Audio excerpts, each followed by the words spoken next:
Hey guys, how are you? Welcome to this video. Today we are going to do a very short video to talk about the differences between ICOs, IEOs and IDOs. So the first one is an ICO. ICO stands for Initial Coin Offering. The first ICO was held by Mastercoin back in 2013. So ICO is the old school way of doing a token sale, and as mentioned before, the first one was held back in 2013. And in this type of crowdfunding, organizers are responsible for almost everything. They will need to manage the KYC process, or the identity verification process, the funds gathering, the token issuing, and all the marketing. And after the sale is over, organizers or the token issuers will have to make arrangements with exchanges to list the token. Then we have IEO, which stands for Initial Exchange Offering.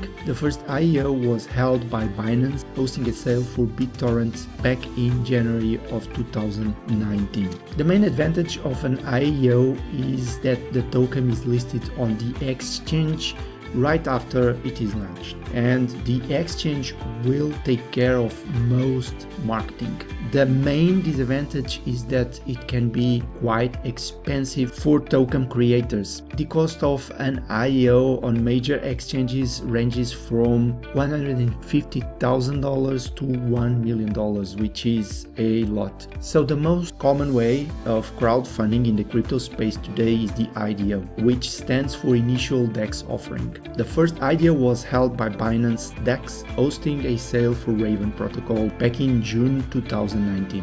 The IDO became popular with the emergence of decentralized exchanges like PancakeSwap, Uniswap, and other decentralized exchanges in other networks as well. The listing process on a DEX is quite easy, and IDO sales often come with the support of launchpads like SuperLauncher. And in these situations, the launchpad will take care of the major part of marketing and also expose the projects to a large community of investors. For instance, SuperLauncher has more than 7,000 holders, meaning that when a project hosts its IDO on SuperLauncher, it will be exposed to 7,000 retail investors. So here's a table with a comparison between ICOs, IEOs and IDOs. So for the ICO, it is conducted on the organizer's website. Remember, they have to do everything. In an IEO, the fundraise is conducted by the exchange. And in an IDO, it is conducted by a launchpad like SuperLauncher or a DEX, a decentralized exchange. With regards to smart contracts, they are managed in an ICO by the company conducting the token sale, in a IEO by the cryptocurrency exchange, and in an IDO by the company conducting the token sale.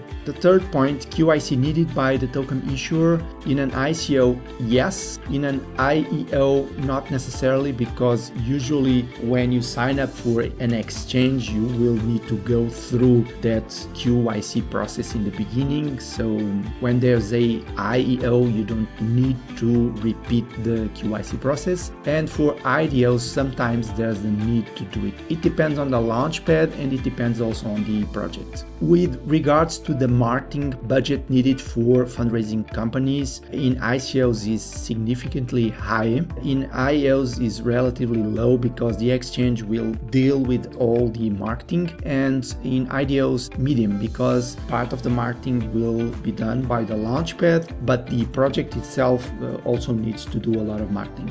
Then screening required before startup can launch a sale.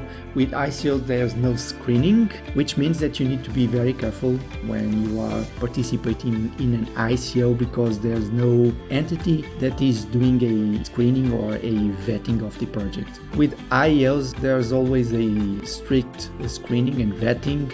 With IDOs depends on the launchpad. With SuperLauncher, The vetting process is very comprehensive and very strict to make sure that SuperLauncher only launches projects that are safe and have a huge potential. The last point is automatic token listing after sale. In ICOs, no, the organizer needs to make arrangements with an exchange to list the token. With IEOs, the token is immediately listed after the sale, and with IDOs, it's almost immediately after. Sometimes it can take some hours, some days, but usually it's almost immediately after the sale is over. So now you might be asking, which one of these is the best one? Well, there's not a clear answer.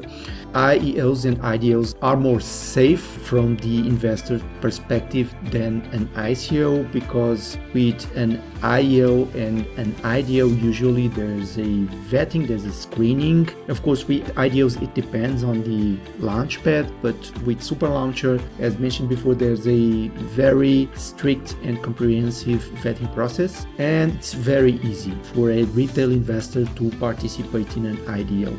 With an IDO, the project is exposed to thousands of investors, and on the other hand, the investors will have access to multiple IDOs. So how can you participate in an IDO hosted by SuperLauncher? First, you need to install a decentralized wallet like MetaMask. Then you need to connect your wallet to SuperLauncher. Then you can use the SuperSwap to buy some launch tokens, and you can use the stake and earn feature to stake your launch tokens so that you are able to participate in IDOs. You can browse superlaunchers.io homepage, and you can see that multiple sales were made in also multiple chains over the last year. So guys, that's it. Thank you so much for watching. Please don't forget to subscribe to our YouTube channel, give us a like, hit the notification bell so that you are notified each time we upload a new video.